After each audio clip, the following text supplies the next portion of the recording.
কিভাবে শেখ হাসিনা হত্যাযোগ্য করে তুলেছে জঙ্গিবাদের নামে। আবার এখন এসে দেখেন নানান নাম দেওয়া হচ্ছে, কখনো ধর্মের জায়গা থেকে, কখনো জাতিবাদের জায়গা থেকে, এবং মানুষকে হত্যাযোগ্য করে তোলা হচ্ছে, তার উপর মব আক্রমণ করার জায়গায় তৈরি করা হচ্ছে। এই বিষয়গুলো খুব গুরুত্বপূর্ণ। আমরা কোনো জবরদস্তির রাজনীতিকে সমর্থন করব না। আমরা মনে করেছি যে ন্যূনতম জাতীয় ঐক্যমত্যের ভিত্তিতে আমাদের এই গণতান্ত্রিক উত্তরণটা করতে হবে, এবং সেই লক্ষ্যে আমরা আমাদের দল এবং গণতন্ত্র মঞ্চ আমরা সর্বদা এই ক্ষেত্রে আমাদের অঙ্গীকারকে সবসময় স্পষ্ট রাখতে চেষ্টা করেছি এবং সেটা এখন পর্যন্ত চালিয়ে যাচ্ছি। ন্যূনতম জাতীয় ঐকমত্য ছাড়া চাপিয়ে দেওয়ার রাজনীতি দিয়ে কিংবা কোনো কর্মসূচি দিয়ে, কোনো লক্ষ্য দিয়ে কোনোভাবেই এই গণতান্ত্রিক উত্তরণ সফল হবে না।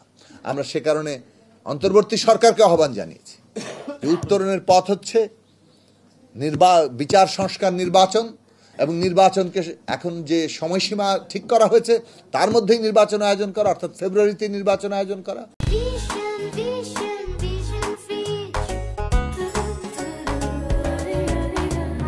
এবং সেই উত্তরণের জন্য ন্যূনতম যে জাতীয় ঐকমত্য দরকার, সেই ঐকমত্য যাতে কোনোভাবে বিঘ্নিত না হয় তার জন্য সর্বদা সচেষ্ট হওয়া, এবং সেই কাজটাই সরকারকে দায়িত্ব নিয়ে করতে হবে। সেই দায়িত্বই তাদেরকে দেওয়া হয়েছে। কিন্তু আমরা রাজনৈতিক দলগুলোর প্রতি আহ্বান জানাই, নিজেদের স্বার্থকে চাপিয়ে দিতে গেলে দেশে একটা বড় ধরনের সংকট সৃষ্টি হবে। সেই সংকটে কোনো রাজনৈতিক দলেরই আপাতত এখানে তারা যেভাবে ভাবছেন যে স্বার্থ উদ্ধার হবে, সেটা হবে না, বরং ফ্যাসিস্টরা এবং তাদের দেশি বিদেশি মিত্রদেরই সহায়তা হবে।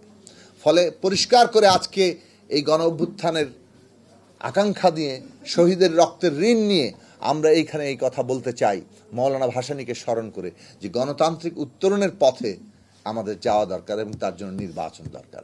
লড়াই কিন্তু কোথাও থেমে যায় না। একটা নির্বাচন হয়ে গেলেই বাংলাদেশের মানুষের লড়াইও থেমে যাবে না, কারণ এই লড়াইটা চলবে। শেষ কথা এটা বলি, গণতন্ত্র টিকে থাকে যখন গণতন্ত্রের উপযোগী রাজনৈতিক শক্তি থাকে। যদি সমাজের অর্থনীতির ন্যায্যতা না থাকে, যদি সাংস্কৃতিক সামাজিক জীবনের ন্যায্যতা না থাকে, রাজনৈতিক জীবনের আপাত কিছু পরিবর্তন পুরো ন্যায্যতা প্রতিষ্ঠা করতে পারে না, এবং সেটা করতে হলে সেই উপযোগী শক্তিটা তৈরি হতে হয়। নিঃসন্দেহে আমরা গণতন্ত্র মঞ্চ যখন জোট হয়েছি, আমরা যখন আমাদের দল গড়ে তুলেছি, আমরা সেই ন্যায্যতার উপর দাঁড়াতে চেয়েছি। আমরা জনগণের পক্ষের একটা শক্তি হয়ে উঠতে চাই। একটি সিট, দুটি সিটের জন্য আমরা কারো পেছনে হাঁটছি না। আমরা একটা বাংলাদেশের জরুরি জাতীয় কর্তব্য মনে করি, সেটা হচ্ছে এই মুহূর্তে রাষ্ট্রের পুনর্গঠন, জাতীয় পুনর্গঠন, নতুন রাজনৈতিক বন্দোবস্ত প্রতিষ্ঠা। সেই ক্ষেত্রে যে যুগপৎ লড়াই করেছি ফ্যাসিস্টের বিরুদ্ধে, সেই কাজ সম্পন্ন করা পর্যন্ত আমরা আমাদের দায়িত্ব এবং কর্তব্য, জাতীয় কর্তব্য আমরা পালন করব। কিন্তু এটা মানে নয় যে আমরা কোনো দলের লেজুর বৃত্তি করছি।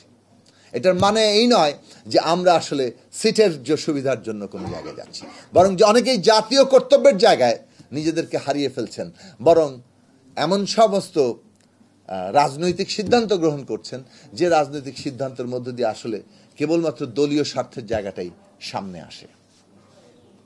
আসুন আমরা জনগণের শক্তি গড়ে তুলি, এবং গণতন্ত্র মঞ্চ সেই উদ্যোগ নিয়েছিল, গণতন্ত্র মঞ্চ সেই উদ্যোগ চালিয়ে যাবে, এবং জনগণের এমন একটা শক্তি গড়ে তুলবে যেই শক্তি সমাজে রাজনীতি, অর্থনীতি এবং সমাজ জীবনে ন্যায্যতা প্রতিষ্ঠা করার জন্য লড়াই করবে, এবং সেই লড়াই আমরা এগিয়ে নিয়ে যাব।